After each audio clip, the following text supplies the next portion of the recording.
ভগবান বুদ্ধকে নিয়ে ঠাকুর শ্রী রামকৃষ্ণের সঙ্গে নরেন্দ্রর কথোপকথন।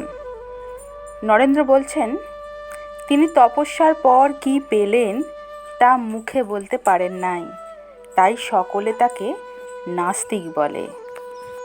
দেখুন, এই প্রসঙ্গে ভগবান শ্রী রামকৃষ্ণ কি বলছেন। তিনি বলছেন, নাস্তিক কেন? নাস্তিক নয়, মুখে বলতে পারে নাই। বুদ্ধ কি জানো? বোধ স্বরূপকে চিন্তা করে করে তাই হওয়া, অর্থাৎ বোধ স্বরূপ হওয়া। নরেন্দ্র বলছেন, আজ্ঞে হ্যাঁ, এদের 3 শ্রেণী আছে, বুদ্ধ, অর্হৎ আর বোধিসত্ত্ব।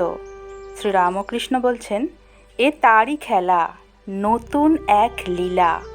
নাস্তিক কেন হতে যাবে? যেখানে স্বরূপকে বোধ হয় সেখানে অস্থির নাস্তির মধ্যের অবস্থা। নমস্কার। জয় রামকৃষ্ণ।